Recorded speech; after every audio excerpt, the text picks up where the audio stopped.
Hey y'all, we're back with another episode of Black Women Healing Podcast, and we have another special guest as usual, Charletta. But before we get started with introducing our guest, we're going to start off with a quote by a Black woman.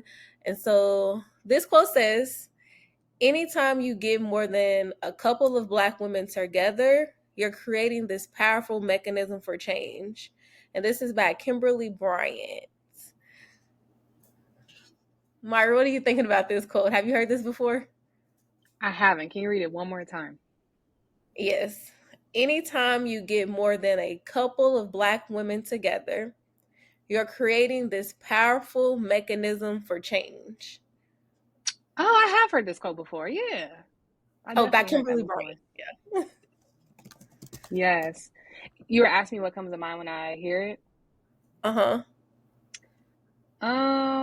I think it kind of speaks for itself in that Black women together are powerful in numbers.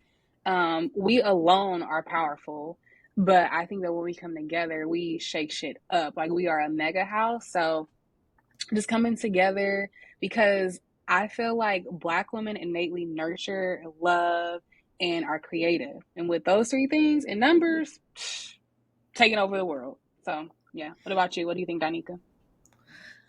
Yeah, I guess I'm thinking the same. I guess I'm even thinking more of like this piece of Black women being able to love on each other, not just like everybody else, and how sometimes the world and society can even put Black women and Black people against each other.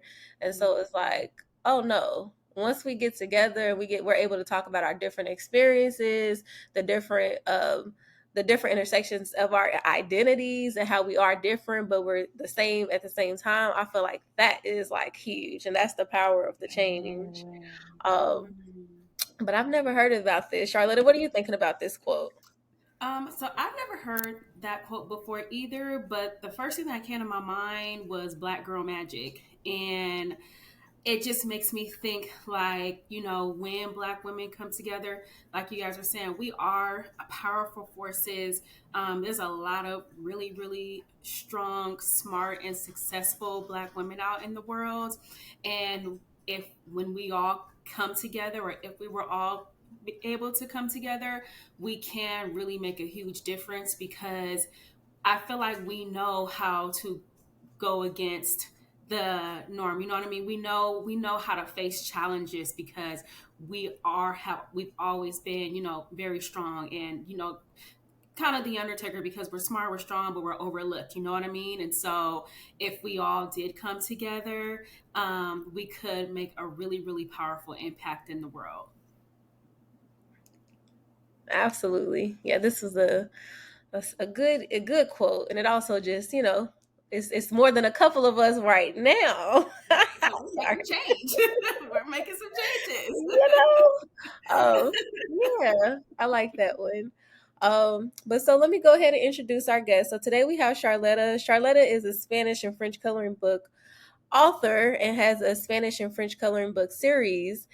This series was designed to make learning new languages easy and fun. The series features the pronunciations to learn patterns, rhythm, and articulation of sounds in order to develop communicative competence.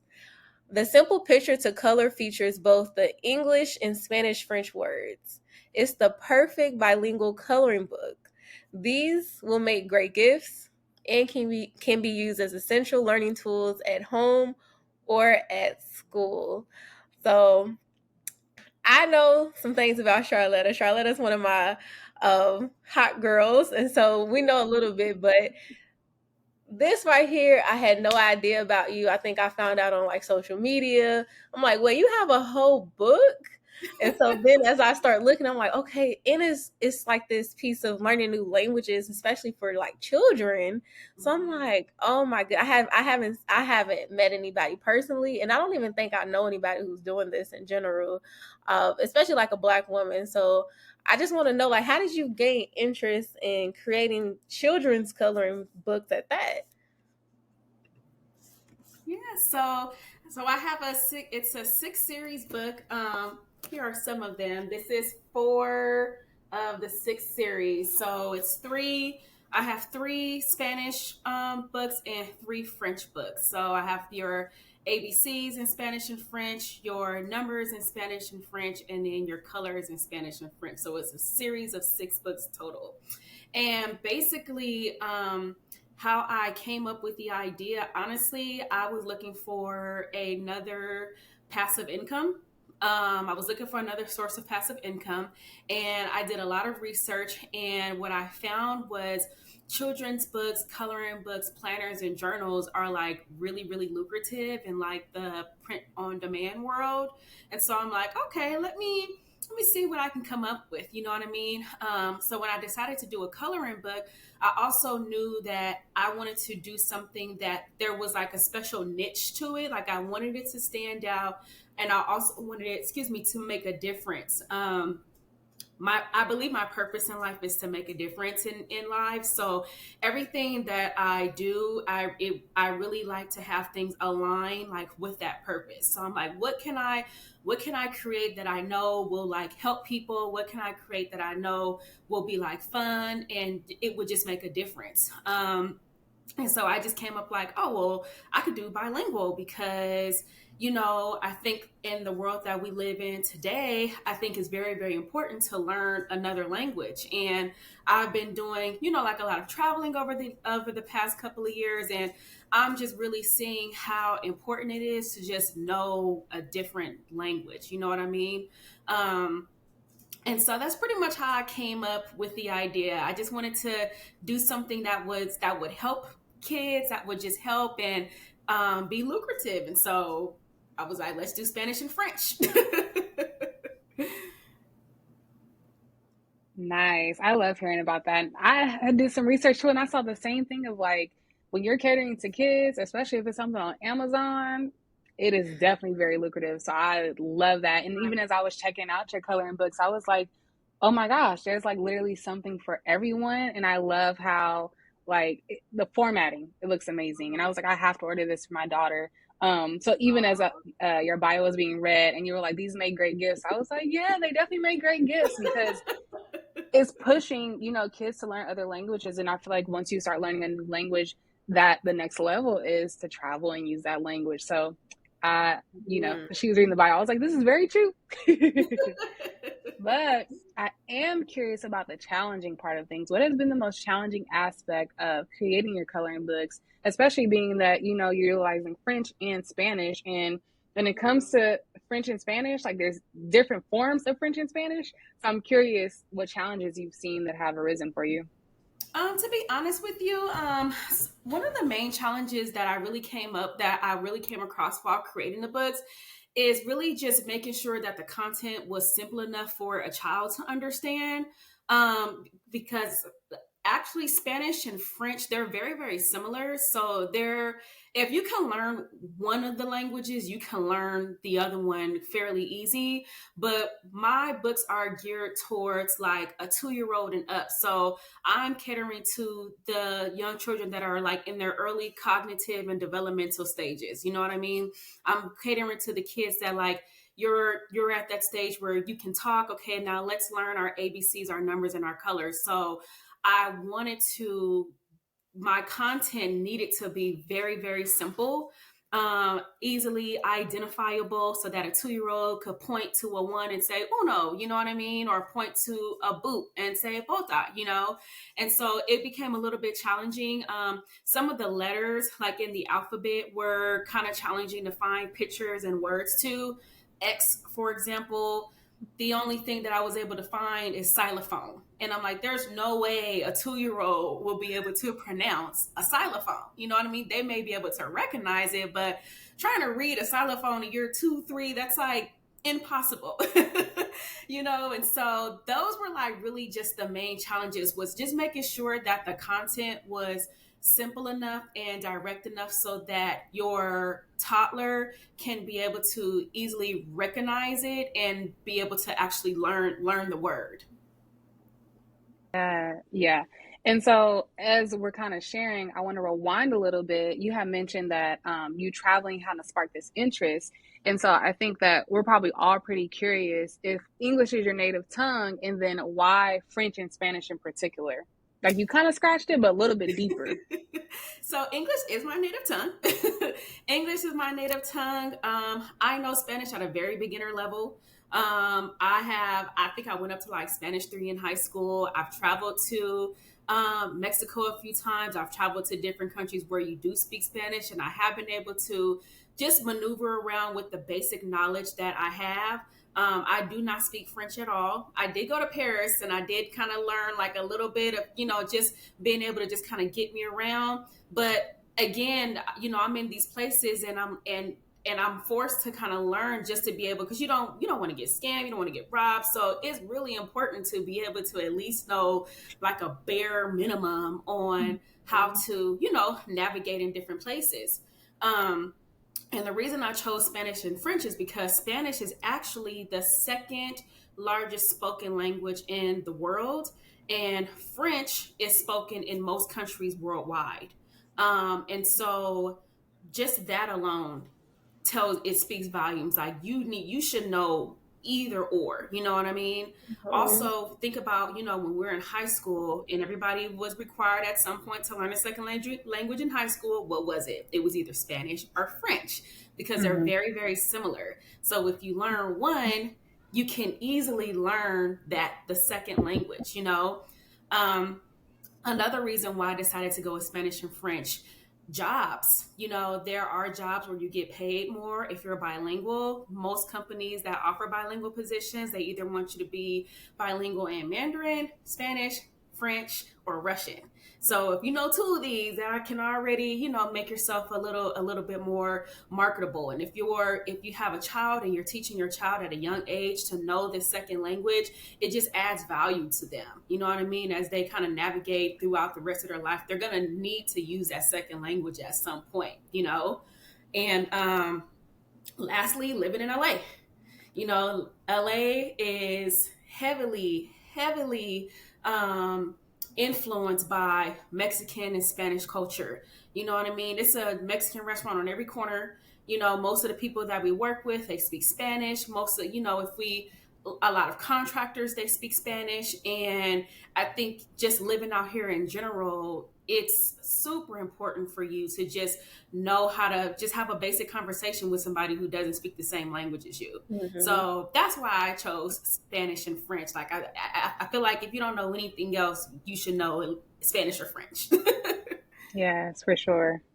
Yes, no, I love the backing story piece too, of also like being honest of like you don't have to be like super fluent to like do this work, and you're introducing not only us but these little children to like some of these basic words, and then hopefully them being able to even have like you saying like this a basic conversation, but even through that they may want to learn more too. So it's also sparking that and putting that in their mind at a young age of like, hey, these are some beginning words and beginning languages. And if you want to go further, you can, but at least you do already have some of these basic knowledges of colors and shapes and things like that. So Exactly. I love And it. you're already in that stage. Like a 2 or 3-year-old, they're already learning their ABCs or their numbers. That's the first thing they learn when they go to school. And so why not just learn your ABCs in Spanish? You know what I mean? And I feel like, they have that sponge so they can soak that stuff in. And if they keep at it, they won't forget. Look, that is so true. I feel like being younger, you heard all the time like, oh, you need to learn a different language while you're younger because as you get older, it's more difficult to retain and soak up. That is so true. I believe it 1,000%. Because look, I have been trying to go back and learn fluent because I have some basic knowledge, but I've been trying to go back, and it's different now. It's more difficult. So like seeing these little kids pick up, they pick up so easily. Yes, they do. They pick up easy, and they don't. If you keep it up, like they legitimately won't forget. You know what I mean? So I just feel like it's like the perfect time when they're at that age to just kind of get them to learn as much as they can, because if they love it and if you keep at it, like they won't forget it. Next thing you know, you'll have an 8-year-old who is speaking Spanish to their Spanish friends. you know? Yep. Yeah. I feel like you kind of explained this a little bit, but can you walk us through your creative process when developing this children book, and how did you decide on like the themes, the characters, and the things for these different components? Okay, yeah. So my creative process for creating a book, it was really straightforward. Again, I wanted to gear the books towards kids and toddlers. So coming up with the themes was very easy because I'm literally using the exact same things that I know that kids are learning when they are going to daycare and preschool, kinder, which is your ABCs, your numbers, and your shapes. And I remember when I was creating the books, people were asking me like, "Oh, are you gonna do? Are you gonna like? What else are you gonna do? Are you gonna do like sentences? Are you gonna do anything else?" And I'm like, "No, I really just want to stick to this because those are the main things that kids are learning in their early developmental and cognitive stages. So I knew I wanted to stick to those themes, your ABCs, colors, numbers, and shapes. So that part was really easy. And then just pretty much coming up with like simple words. I didn't want the words to be too complex because this is also the time where a lot of kids, they may not really know how to read that well, but they might be able to recognize something. Like they may not be able to pronounce banana, but they know what a banana is, So I just really wanted to have pictures that were like as simple as possible, words that were as simple as possible, so that the kids, while they are learning, it just wouldn't be difficult for them. If something is easy to a kid, they're going to do it over and over and over. So I just created it in a way that it would make it easy for them to, retain. And like I also included, so here's like an example. So like simple dolphin, you know what I mean? Simple, here's a Spanish word, the English word, and then you can just easily, sound it out. So I just wanted it to be as simple as possible so that it just wouldn't be difficult for the kid. So that was like my thinking while I was creating the books. But even as you're sharing, it's making me think about like adults can use this book too, just because of the fact that even what you're showing dolphin right there, right? Like that's a word that probably would be used by an adult, right? But you're priming kids to use it. But as an adult, my brain kind of goes to, if I'm using Duolingo, for example, and I'm practicing, that might lay some foundation. But I feel like this is going to add on top of the foundation. Oh, okay. Exactly. And then also we have the side of things like when we bring in mental health, coloring is therapeutic. It's a form of meditation because meditation is to calm your brain. So if you're coloring, you're not only coloring, you're learning, you're engaging in some self-care, and you're doing a form of meditation of you're calming your brain and being in the zone. So I love that. Especially now that you show the picture, I'm like, oh, I think I might need this for me. Absolutely. And it's a part of personal development. Personal development is also a form of self-care. You know what I mean? So I've colored all of them. All of my books I've colored myself. So it definitely can be used for an adult. I colored them. I actually really, really love to color. I think it's super relaxing. So I thoroughly enjoyed making these books. Yes.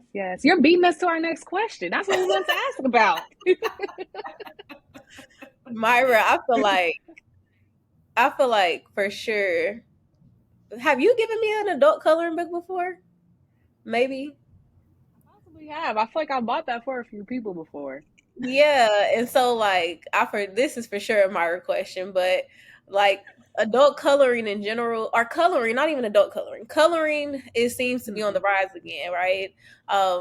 And absolutely we love that. I have a few adult coloring books, and for me is when I'm feeling anxious, or if I'm just having an overwhelming day, that's when I'll just color in. The adult coloring books are a little bit more detailed. They're like, they're not as open, right? Because with kids, they need that open space. They need that. But it is something about outlining something. That's what I'm thinking of. Just with this question. So it's basically just asking like, what's your relationship with coloring? And I'll leave it open since we're already talking about it. So Myra, you join in on this too. What are we thinking about coloring? Well, I personally, again, I love coloring. I think it just it just gives me the opportunity to just kind of not think. Because I Yeah. have a really busy life. I don't have a whole lot of free time, and I'm very like I have the I don't know if it's like what is it, right hemisphere, where I'm like really into arts and crafts. I love to paint. I The right love brain. DIY. I love coloring. I love things that like require me to just not think. And it's like a mental escape in a way. So that's why I enjoy coloring. I wish I could do more of it, which is why it was important to me to color my own books, because it kind of was like, well, let me test this out, but also I'm having fun because I don't have to think about it because I actually really love to color, you know? Yeah. So for sure, it's like it gives me a mental escape for sure. Yes, I love that. And I think for me, coloring is something I've never been good at. But now, as an adult, I find joy in doing the things I'm not good at and telling myself, you don't have to be good at this What does that because even I have a back. mean? What does that I, mean? Not good at coloring? What do you I feel like mean? it's not pleasing to the eye, but I'm definitely in a phase of my life right now where I'm trying to do more things I'm not good at because everything does not need to be a moneymaker. And I feel like that's where my mind goes because it's like if I'm good at coloring, I need to be making a coloring book so that I can show y'all how I be coloring. Like that's where my brain would go. But because I'm not good at it, like I like doing it and not worrying about it. I like drawing a little something extra on the page and not worrying about it, right? Like have me and my daughter, we take turns and we color, and that could be it. She can make a mess, and I draw and color just as good as she does. So it's fun. You know, I mean, just as you talk about that, like I've just never thought of coloring of having to look a certain way. I don't know. Like, so, Hmm. I mean, I guess it kind of goes like back to art, like it being whatever it Yeah. is, you know? Like I've never looked even at children's like coloring and been like, oh my goodness, this is, ugh, you know, type of thing. Like, no, like everybody is like, the coloring is good, but I get what you're saying though, but I just never had thought about like, people are bad at coloring are like, oh no, you can't color. Like, no, everybody can in my eyes, but um Some Well, people it's think yeah, me. that that's what if they I'm don't thinking color in of. the Also lines, they with don't think. Some myself, people are, I if think they don't color in the lines, it's not good coloring. That's me. Yeah. oh, And I feel like I don't know the right colors that go together. Like, I feel like in my head, I'll pick out the colors that I want to make sense. And then once I do it, I'm like, ooh, that don't really look right. really. Yes. Huh. I mean, Yeah. I guess. I went to, I'm thinking of now my own childhood. I went to like a school that was focused on the arts and sciences for like a year. My mom took me out because she didn't like it. But I guess I learned a lot just about like art and creative expression Mm. that Mm-hmm. just, I guess, opened my eyes to, I never had seen it like that. Like any color can go together in my opinion. Like and I don't get me wrong, they did teach like the primary colors and you know how to make the secondary colors and all that stuff, but like art is art. If you want to draw on the line, draw on the line. If you want to draw on the side and make a little heart on the side, make a heart on the side. You know, like that's what it, whatever comes to you is what's supposed to be happening. But um yeah, I was thinking of like for me the coloring piece, like you're using different senses. So like I said, typically I struggle with anxiety, and so if I notice I'm feeling super anxious, where I have all these things on my mind, my brain is running a million thoughts at a second. If I color, then the senses that are happening is I'm using like that sense of touch, and I'm Oh, using yeah. that sense of sight. And so what Hmm. happens is like it's kind of like grounding senses. And if people haven't heard of it, it's basically using like your five senses to ground yourself. And so I'm so occupied Mm. with looking at the coloring and using my hands to actually touch the coloring utensil to write that next thing I know, my brain is grounded and I'm calm and I'm not thinking about all the million different things at one time. And so I think for me, that's what coloring has been as an adult, you know? Yeah. And that's exactly what I want to get into, right? Like now, like I said, I've accepted that, my coloring doesn't have to be perfect, but as long as I'm enjoying it. But I do want to take it to that next level of, I always tell clients, like, creating a coping tool bag. I want to throw that into my coping tool bag. Yeah, I think we lost our guest. Let's see, what we're at Mm. 12:29. I seen her stuff froze. She probably gotta get back in here. 12:20. That's completely okay. Yeah.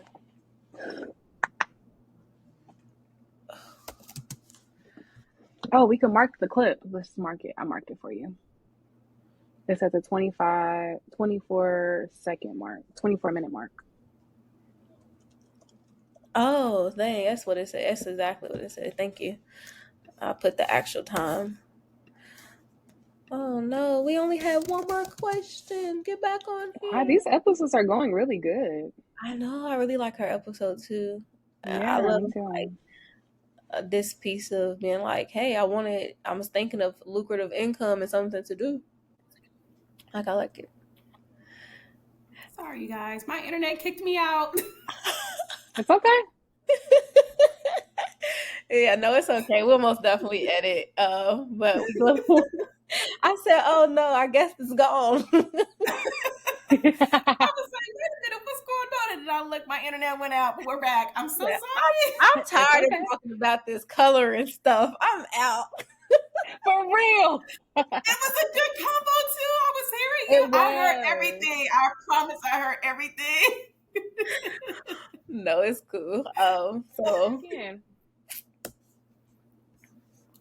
all right, so I'm gonna go ahead and kind of shift our conversation back a little bit to just asking, because I'm curious, because Danica kind of talked about, you know, her coloring in school. For me, when I was in school, in elementary school in particular, this really sticks in my head. I went to a private school until like 3rd grade.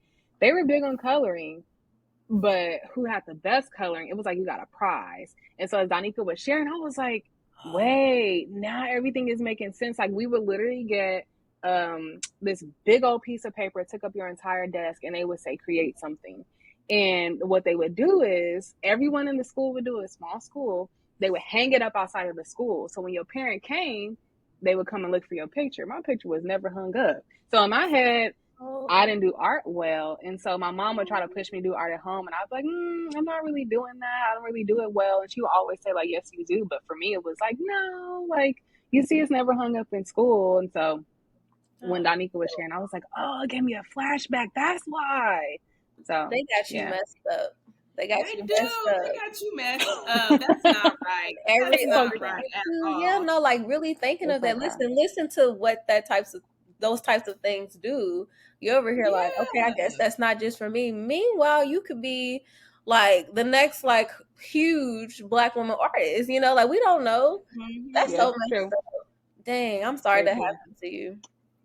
It's okay, but again, it makes me, because I feel like now I'm in a state of reflection of, I don't feel like now personally, I realize like I'm not that great, but again, letting that be my avenue that I do still do it. Because oftentimes we'll think that we're not good at something and we just don't allow ourselves to do it, even though we find joy in it. Because I love to color.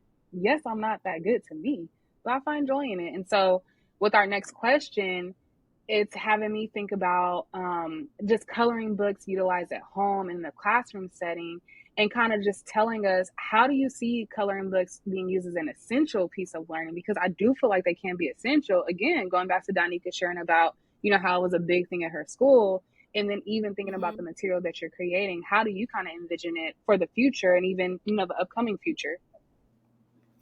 So I definitely think it'll be very essential in the classroom and in a at-home setting. I feel like I'm already, you know, seeing that. And an example I can give you is I have a coworker. He lives in Seattle and he is Spanish. He's Spanish, and they have a 2-year-old daughter. And so they're teaching their daughter how to speak Spanish. So mom talks to the daughter in Spanish only, and dad, he talks to her in both, but their bonding thing, which I think is adorable, is they actually color together. They color together every day. Like that's his thing. He's going to get with the daughter and they're going to like color all day. So I sent him my books. I'm like, wow, well, let me just give you these books since you're already teaching your daughter Spanish and you already love to color, you know. And the reason why he's like so into coloring is because he just wants her to have that free space to just do whatever she wants and just create whatever she wants. So he was telling me how like she's coloring the books and like she's staying in the airplane like avion, you know. So she's like actually like learning as she's coloring these books, and it's creating a bonding time for baby and dad because it's something that they were already doing, and now she's like learning more, you know. So I really think that coloring books, especially the bilingual ones, will be super essential in the kindergarten, the daycare age, like just that age, because it's like tackling a lot of things. You're learning, you're learning things that you were already learning in your early developmental stages. Then we're going to add in, you're going to learn another language while you're learning, you know what I mean? So you're learning your numbers in English and in Spanish or French.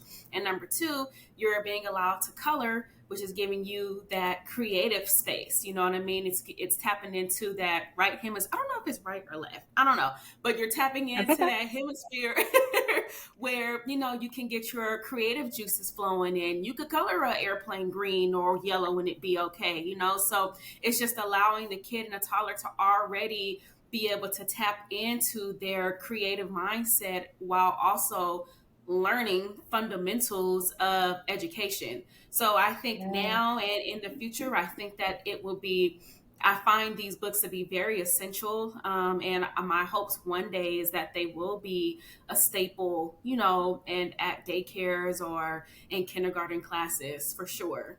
Yes, they definitely will, for sure.